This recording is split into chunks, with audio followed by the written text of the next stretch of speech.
핵심을 한마디로 본다면 하나님의 아들 예수 그리스도의 우월성이라는 겁니다. 왜 하나님 예수 그리스도의 우월성을 이야기할까라고 우리가 생각해 본다면 예수님이 아닌 다시금 유대교로 돌아가는 다시 하나님의 복음을 받아들여서 예수님을 믿었던 사람들이 다시금 유대교로 배교하는 일들이 일어나서 그 유대교로 돌아가는 그들에게 유대교가 아니라 예수 그리스도가 참되다라고 하는 것을 설명하기 위한 책이 히브리서다라고 이야기하면 됩니다. 그러니까 여기에 수신자들로 이어지는 이 당시의 상황은 어떤 상황이냐면 예루살렘에서 있어지는 성전 제2종교, 그러니까 이 성전 제2종교라고 하는 제2종교로 배교하는 사람들이 발생하는 겁니다. 그러니까 다시금 양으로 제사를 드리고 소로 제사를 드리고 아침과 저녁으로 번제를 드리고 그런 제2종교로의 회심이 배교가 일어나고 있는 상황 속에 그러한 이들에게 쓴 편지가 히브리서입니다. 그러면 우리가 생각해 볼 수 있죠. 제2종교, 제2종교라는 것은 성전에서 이루어지는 건데 성전에서 이루어지고 있으니까 지금 성전 안에서 예루살렘과 그 근방 유대 지역에서 지금 배교가 일어나고 있나 보다. 그 이야기는 성전이 멸망했다라는 걸까요? 안 했다라는 걸까요? 아직 존재하고 있다라는 겁니다. 그러니까 70년에 예루살렘이 멸망하기 이전에 쓰여진 것이 히브리서구나. 성전이 아직도 있구나. 왜냐하면 성전이 없으면 제사 종교는 멈춰 있습니다. 지금도 제2종교는 안 드리고 있습니다. 멈춰 있습니다.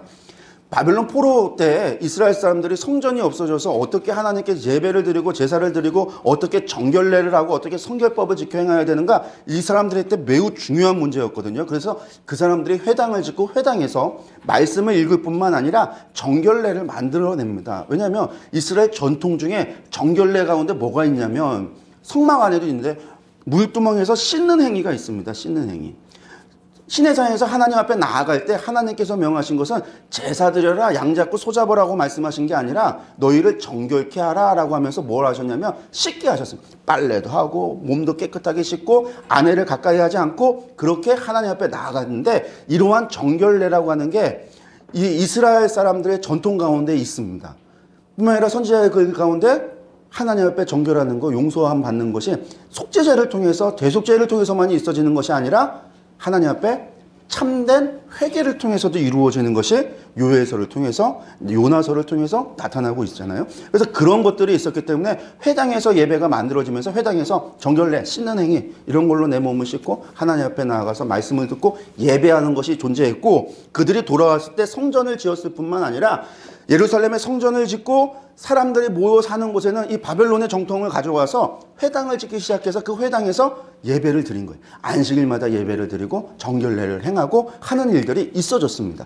이후에 예루살렘이 멸망하고 나서는 회당만이 남으니까 회당에서 다시금 정결례를 행하는 거예요. 그것이 그들에게 유일한 하나님 앞에서 정결해지는 방법. 그래서 지금 현대까지도 유대인의 회당에는 샤워 시설이 있어요. 그 무슬림들도 모스크에 들어갈 때 손과 발을 씻는 거죠. 그게 정결, 그들의 이제 씻는 행위인데 정결을 하는 건데, 유대인들은 지금 유대인들도 그런 씻는 게 있습니다. 그래서 회당에서 씻는 행위를 통해서 정결을 깨끗하게 하는 뭐 그런 것들이 있어지는데, 히브리서는 존재한다라는 거예요. 제2종교로 간다라는 겁니다. 그래서 이 제2종교가 아니라 예수 그리스도가 참된 대제사장, 예수 그리스도로 말미암아 단 한 번으로 당신을 드림으로 말미암아 모든 제사를 완성하죠. 하나님과 우리를 화목하게 하심으로 말미암아 더 이상 제사가 필요가 없는 그것에 대한 비교, 그것을 통해서 예수 그리스도의 우월하심, 그것에 대해서 이야기하고 있는 것이 히브리서다라고 우리가 생각해 볼 수 있습니다. 일반 서신 가운데 히브리서는요, 두 번째 기록되어졌고 62년에서 66년경, 그러니까 66년 유대 전쟁이 발생하기 이전에 기록했다. 히브리서의 전쟁에 관련된 이야기나 그런 것들이 나오지 않고 있기 때문에, 언급이 없기 때문에 예루살렘 교회에 있어지는 성도들에게 쓴 편지인데 그런 일이 없기 때문에 아마도 62년에서 66년 경일 것이다 라고 이야기를 합니다. 그리고 이때가 언제냐면 유대전쟁이 발생하기 전이니까, 여러분들이 이제 그 유대전쟁 관련해서 일반 서신 개관에서 내용을 한번 보시면 아시겠지만 59년에서 60년 사이에 문제가 발생을 합니다. 가이사랴에서 문제가 발생하는데 이방인하고 유대인들하고 다툼이 일어납니다. 가이사랴를 건축한 사람은 누구냐면 헤롯 대왕이 건축을 했는데, 헤롯 대왕이 건축을 했으니까 유대인들은 가이사랴는 누구의 것이다? 유대인들의 것이다. 이방인들은 아니다, 이거 우리 것이다. 왜? 여기에 헤롯 대왕이 유대인들 니들을 위해서 지었다면 여기에다가 다른 신전들을 세웠겠느냐? 이방인 우리를 위한 신전이 있는 걸 봐서는 이것은 우리 거다. 싸움이 나고 다툼이 났는데, 이것이 폭동까지, 물리적인 다툼까지 났는데, 이것을 중재하는 과정 가운데 네로 황제에게 재판을 걸어요. 누구의 겁니까? 판결을 해주십시오. 근데 네로 황제가 누구의 편을 드냐면 이방인의 편을 들어줍니다. 그래서 그때부터 이제 네로 황제가 유대인들 반대로, 그러니까 유대인들 가운데 네로를 반대하는 그런 고조가 올라가게 되고, 결국은 이 가이사랴에서 이 회당에서 있어지는 문제 때문에, 사실은 이 문제 때문에 유대 전쟁이 발생을 합니다. 그 이야기는 그 자료를 보시면 자세하게 나오니까 보셨으면 좋겠고요. 그러니까 그때부터, 아니 그 전부터 열심당원들에 의한 독립운동 계속해서 일어났었고, 그 일이 있고 나서 네로 황제에 대한 반대가 있어지고, 그런 일들이 있어지다가 폭발을 하게 되는 것도 가이사랴의 문제 때문에 폭발하게 되는데, 그 사람들이 독립에 대한 민족적인 그러한 열망들, 그런 것들이 일어날 때 종교와 민족이 하나잖아요, 유대인들에게 있어서는. 그러니까 기독교인들을 향한 배교에 대한 이야기가, 강조가 더 나올 수밖에 없어지는 상황이고, 또 62년에 야고보 장로가 죽게 됨으로 말미암아 더 이상 교회 지도자들이 없어지는 때가 되어져요. 그러니까 그런 상황 속에서 야, 우리 독립운동하자라고 하는, 우리나라도 독립선언문 할 때 우리 기독교인들만 있었던 것이 아니라 기독교인들, 유교인들, 불교인들, 천도교인들, 그런 사람들이 함께 모여서 했듯이, 함께 모여서 그런 일들을 하면서 어떤 일들이 발생하냐면 결국은 배교가, 많은 배교들이 발생했다라는 겁니다. 그러니까 이러한 상황을 이해를 하고 우리가 히브리서를 들어가면, 아, 그런 사람들에게 다시금 제2종교에 넘어가려고 하는 사람들, 유대교로 넘어가려고 하는 그 사람들에게 전한 편지구나라고 우리가 생각해 볼 수 있습니다. 프로스 헤브라이우스, 히브리인들에게. 누구인지는 모릅니다.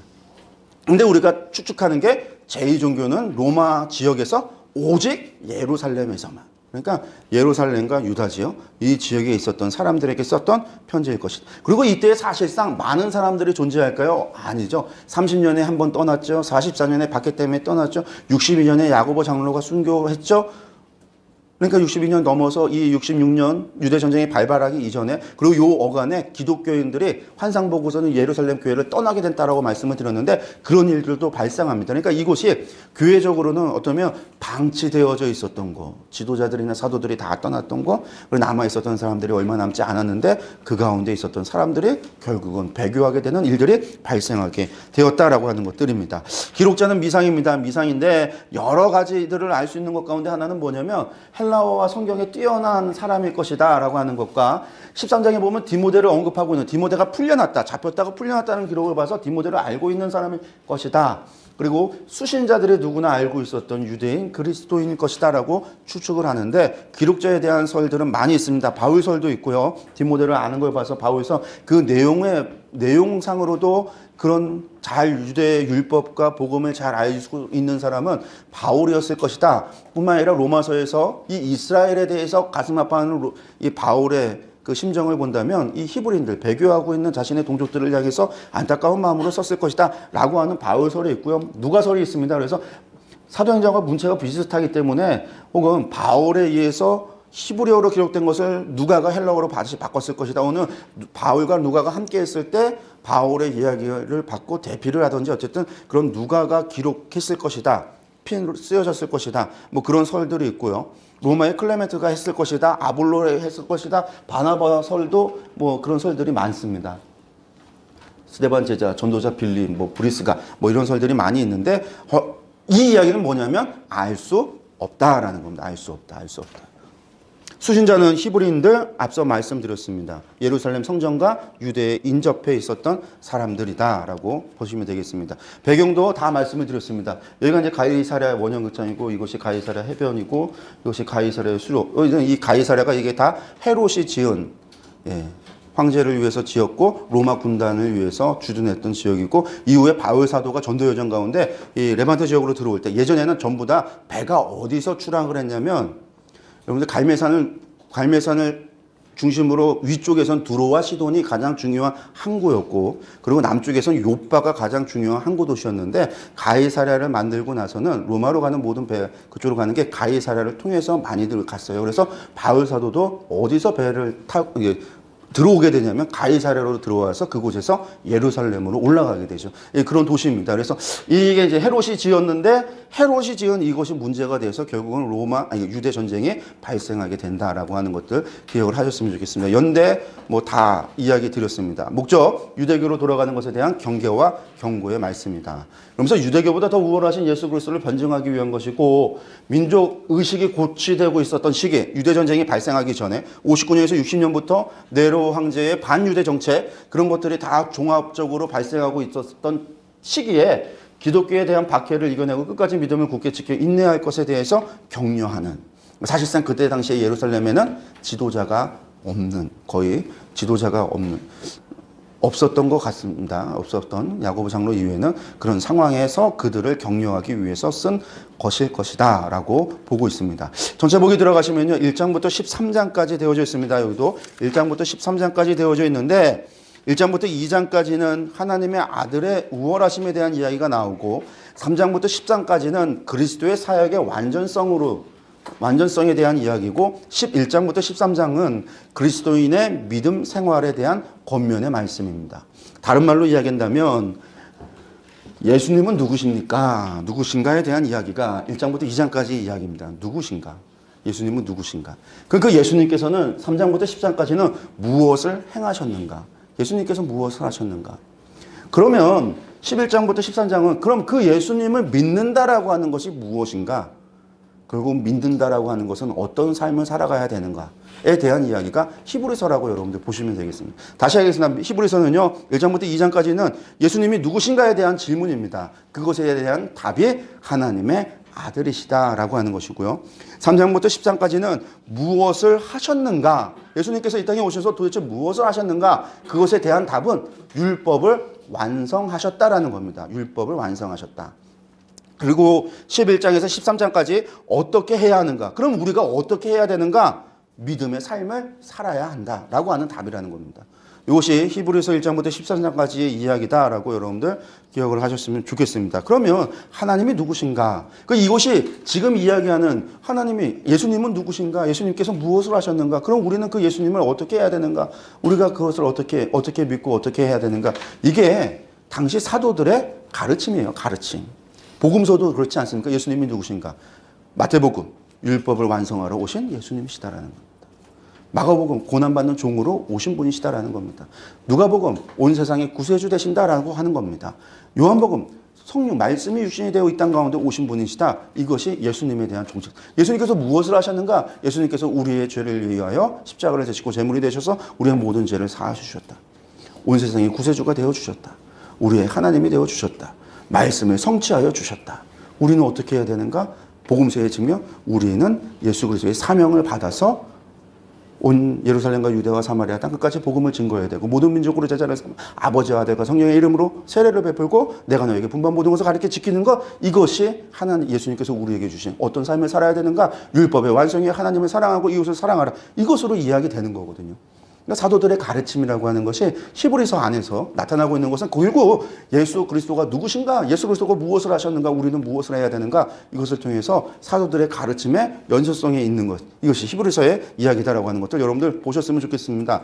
전체 보기 들어가셔서요. 첫 번째 하나님의 아들의 신성에 관한 7가지 사실이라고 나오는데, 그러니까 하나님 예수님의 우월성, 이 히브리서를 갖다가 설명하면서 많은 책들 가운데 그런 비교들을 해내요. 예수님께서는 천사보다 우월하시다. 예수님은 제사장 모세보다 우월하신 분이시다. 예수님은 레위인들 제사장보다 우월하신 분이시다. 이런 구조로서 이렇게 우월하시다라고 하는 것을 중심으로 풀어나가는 것들을 보게 되는데 다 필요 없는 이야기인 거죠. 히브리서는 처음부터 시작할 때 예수님은 누구시다? 하나님의 아들이시다. 그러면 게임 끝이죠. 하나님의 아들이신데 거기다 무엇을 더 이야기하겠습니까? 옛적의 선지자들을 통하여 여러 부분과 여러 모양으로 우리에게 조상들에게 하신 하나님이 이 모든 날 마지막에 아들을 통해 우리에게 말씀하셨으니 이 아들은 누구냐라고 할 때 7가지 사실을 이야기하는데, 이 예수님은 만유의 상속자로 세우신 분이시다. 그로 말미암아 모든 세계를 지으셨다. 하나님의 영광의 광채가 되시는 분이시다. 그 본체의 형상을 갖고 계신 분이시다. 그의 능력의 말씀으로 만물을 붙드시고 계신다. 죄를 정결하게 하는 일을 하신다. 그리고 지극히 크신 이의 우편에 앉으셨다. 누군가? 예수 그리스도께서, 하나님의 아들 예수 그리스도께서. 이것이 이제 히브리서를 쓴 기자의 이야기입니다. 그러니까 그분은 도대체 누구이신가? 너희들이 그렇게 중요하게 여기는 유대인들은 천사를 숭배했습니다. 왜냐하면 천사들은 하나님의 말씀을 전달해 주기도 하고 천사가 우리에게 하나님의 메시지를 전달해 주는 중간의 역할을 하기 때문에 그 천사를 숭배하는 것이 유대교 안에 있었는데 너희가 숭배하는 그 천사들보다 하나님의 예수님께서 더 우월하시다 하면서 하는 이야기가 하나님께서 어느 때 천사 중 누구에게 너는 내 아들이라 한 적이 있느냐? 오늘 내가 너를 낳았다 했느냐? 나는 그에게 아버지가 되고 그는 내게 아들이라 한 적이 있느냐? 그런데 예수님께 하셨다라는 거예요. 세례 받을 때에 수많은 사람들이 목을 낼 때 하늘에서 음성이 내려 내 사랑하는 아들. 예수 하나님께서 그러셨다라는 것이죠.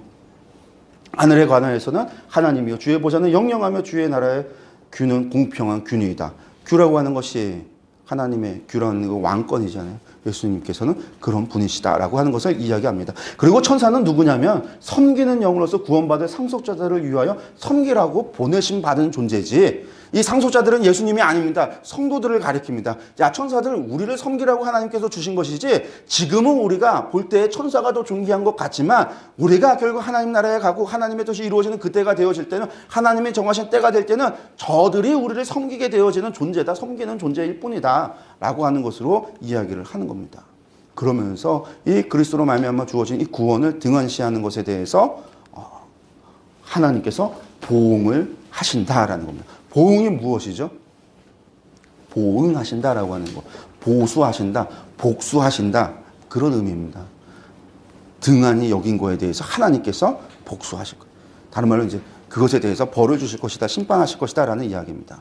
그러면서 또한 그리스도께서 그렇게 하나님의 신성으로서 우원하실 뿐만 아니라 그리스도는 참 인간이시기도 하신데 그리스도께서는 인성을 통해서도 우월하다라는 겁니다. 무엇을?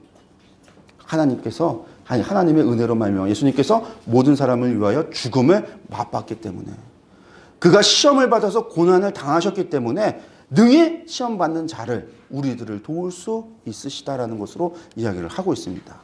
그러면 이분이 예수님께서 하나님의 아들이 되십니다. 하나님의 아들이세요. 그럼 그분이 오셔서 무엇을 하셨는가? 그분이 하신 이야기가 3장부터 10장까지의 이야기입니다. 먼저 그분은 바로 하나님의 집을 맡으신 그리스도다라고 이야기합니다. 모세라고 비교를 해서 이야기를 하는데 여러분들 모세는 하나님으로부터 율법을 받은 사람이고 유대인들에게 있어서 모세는 가장 위대한 지도자 가운데 한 명입니다. 하나님을 직접 눈으로 배웠던 사람이고 하나님으로부터 율법을 받은 사람이고 모세는 율법과 제2종교를 만든 사람입니다. 그렇지만 그는 누구냐면 하나님의 종일 뿐이고 하나님의 집의 집사일 뿐이고 하나님을 섬기는 존재일 뿐인데 예수님은 누구시냐면 그 집의 주인의 아들이다라는 거예요. 그것의 주인이 되신다라는 거예요. 그러니까 모세와 너희가 이야기하고 자랑하는 모세와 비교할 바가 안 된다라는 이야기인 거죠. 그리고 하나님의 대제사장이신 그리스도에 대한 이야기를 하시면서 무엇을 얘기하시냐면 하늘 성소에 올라가신 완전한 대제사장이 되셨다. 완전한 하나님의 아들로서 대제사장이 되셨다라고 이야기하면서 우리가 이제 멜기세덱하고 이제 멜기세덱이 흠없는 영원한 대제사장이 되셨다라는 이야기를 하는데 우리가 이 히브리서에서 이야기하는 것이 날마다 하나님께 제사를 드리는데 대제사장들도 자신을 위해서 자신의 죄를 위해서 하나님께 제사를 드려야만 됩니다. 대속죄를 위해서 준비하려면 자신을 위해서 자신의 가정을 위해서 정결례를 행해야만 되고 하나님께 제사를 드리고 하나님께 나아가기 전에는 백성들을 위하여 하나님께 제사를 드릴 때에도 나아가기 전에는 언제나 자신을 위하여 제사를 드려야 되는데 예수님은 그런 것이 없는 흠이 없으신 죄가 없으신 그런 분이시기 때문에 그런 제사를 드릴 필요도 없을 뿐만 아니라 스스로 대제사장이 되시고 자신을 무엇으로 화목의 제물로 하나님께 한 번에 드려짐으로 말미암아 더 이상 제사가 필요 없는 하나님과 우리의 화목의 제물이 되어져서 하나님과 우리의 맡긴 담을 허무시고 자신의 몸을 휘장 삼아 찢으심으로 말미암아 우리로 하여금 하나님께 나아갈 담력을 얻게 하셨다라는 이야기를 하고 계십니다. 8장에서 새 언약을 세우신 그리스도에 대한 이야기를 하십니다. 그래서 새 언약을 주셨는데 예레미야에서 이야기하고 있는 새 언약에 대한 이야기가 여기서 다시 한번 이야기하고 있습니다. 그래서 옛 언약을 주신 이유는 무엇인가? 바울 사도가 말하는 로마서를 볼 때는 율법을 통해서 우리로 하여금 죄인이다라고 하는 사실을 깨닫게 하기 위함이다라고 이야기를 합니다. 여러분, 죄인임을 깨닫게 되어지면 할 수 있는 게 무엇이냐면 하나님을 의지할 수밖에 없는 것이죠. 하나님의 은혜를 찾을 수밖에 없는 것이고 하나님의 은혜를 간구할 수밖에 없는 겁니다. 그래서 하나님께서 율법을 허락하신 이유는 언약을 베풀었을 때 내 말을 잘 듣고 내 말을 잘 듣고 언약을 지켜 행하기만 하면 거룩한 백성 삼아 주신다고 하셨는데, 그런 하나님께서 왜 성막을 짓고 지성소에 임재하셔서는 제사법을 통해서 예배를 드리게 하셨는가? 모든 사람이 자신이 죄인인 줄을 알고 하나님께서 죄 사해 주시는 하나님의 은혜를 사모하고 그 은혜를 바라면서 하나님께 나아오기를 원하시는 하나님의 뜻이 원래 계시는데, 이것들이 율법을 통해서 죄를 알게 하라고 했더니 죄를 깨닫고 하나님을 찾는 것이 아니라 죄를 즐겨 행하는 것이죠. 로마서에서 이야기하고 있는 바울 사도의 이야기입니다. 그러니까 예수님께서 우리에게 새 언약으로 오셨는데, 그 새 언약은 예수님께서 그 모든 것 또한 행하셨다는 거예요. 제물을 갖다 바치고 뭐 할 필요도 없이 예수님께서 단 한 번에 드려지는 제사로서 우리의 모든 죄를 다 사하시는 새 언약으로 만드셨다는 거예요. 거기서도 사실은 원하는 것은 단 한 가지입니다. 하나님께서 원하시는 것은 하나님을 믿으라는 거죠. 예수님께서 우리의 대속이 제물이 되어 주셨음을, 화목의 제물이 되어 주셨음을, 그 십자가상에서 우리의 모든 죄의 문제를 해결하셨음을 그것을 믿어라. 그러면 믿는 자에게 하나님께서 죄사함을, 구원함을 주신다. 원리는 같은 겁니다. 근데 예수 그리스도께서 그렇게 당신을 한 번에 드린 제사로 말미암아 더 이상 제사가 필요 없는, 제2 종교가 필요 없는, 더 이상 소 잡고 양 잡고 피 뿌리고 할 필요가 없도록 하셨다라는 거예요. 넘어가겠습니다. 팁을 한번 보시고요. 예.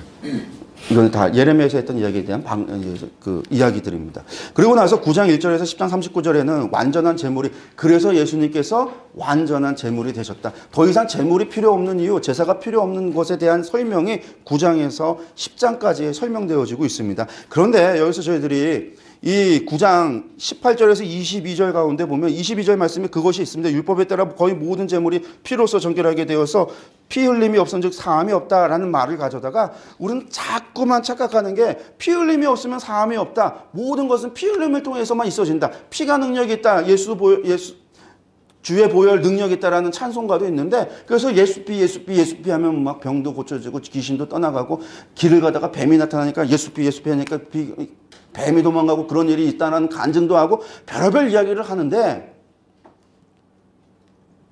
여기서 이야기하는 여러분들 이 히브리서 9장 22절의 이야기는 히브리서 9장 18절부터 22절까지 이야기가 뭔지 말씀을 보고 얘기하셔야 돼요. 그러니까 예수님께서 하늘 성소에 들어가신 그리스도, 예수님께서 어떻게 완전한 제물이 되시는가에 대한 설명을 하면서 이 9장 18절에서 22절까지는 율법을 설명해 주고 있는 겁니다. 너희가 이야기하는 율법이라고 하는 것이 이런 것이고, 그래서 그 율법에선 피 흘림이 있어야 제사함이 있다라고 얘기했는데, 지금은 그것이 뭡니까?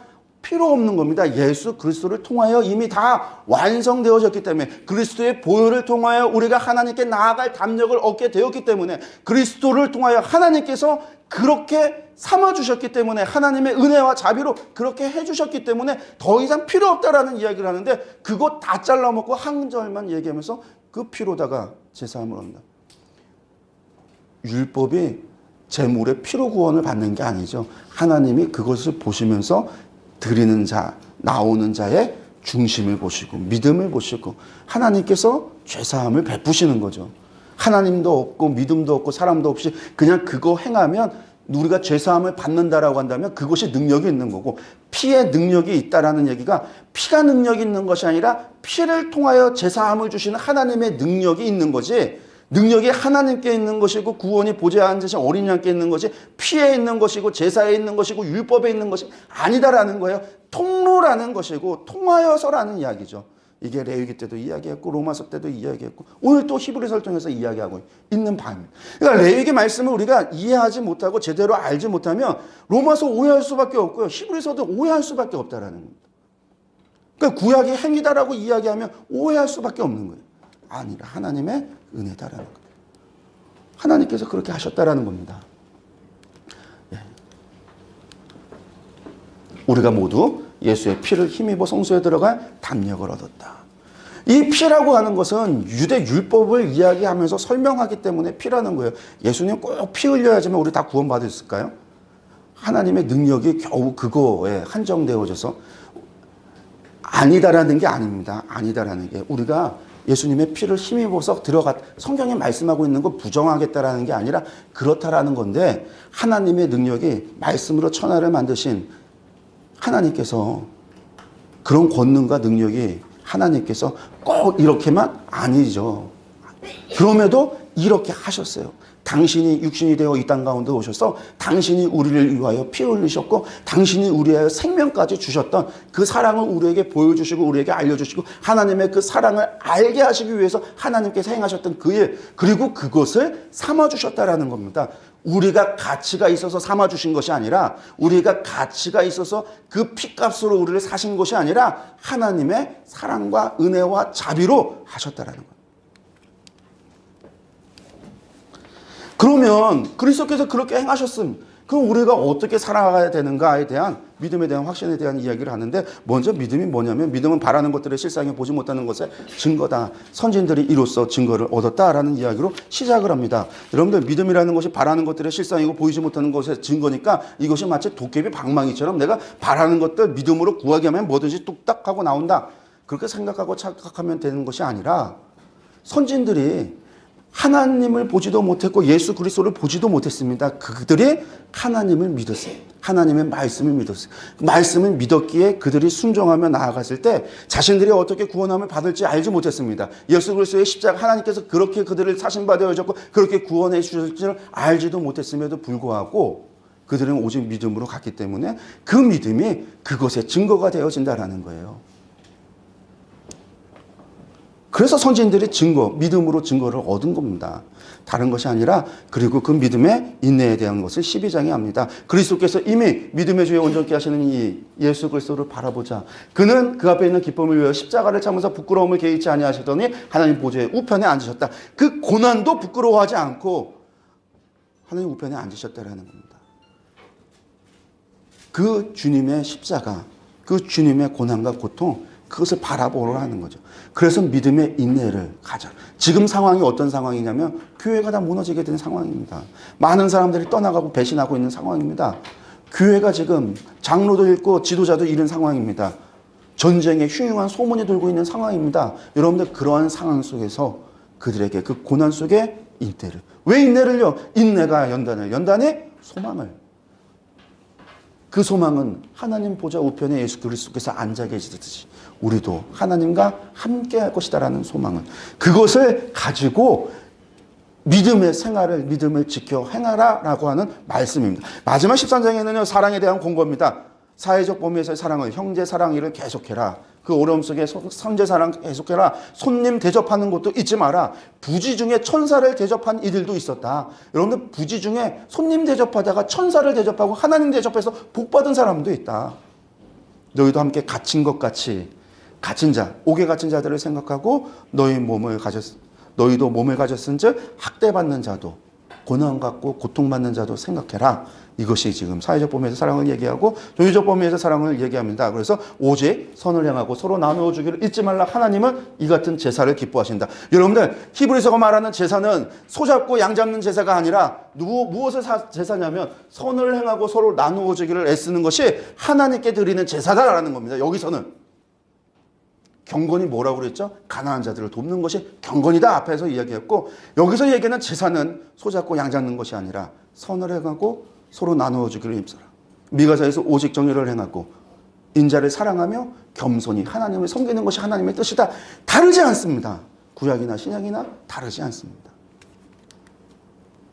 마무리하겠습니다. 히브리서 1장부터 13장까지 되어져 있습니다. 1장에서 하나님의 우월하심에 대한 이야기를 하시고 하나님께서 무엇을 완성하셨는지 하나님의 사역에 대한 이야기를 하고, 마지막에 그러면 우리가 성도들이 어떻게 살아가야 되는가, 하나님을 믿고 예수 그리스도를 믿는 우리가 어떻게 살아가야 되는가에 대한 권면의 말씀으로 마칩니다.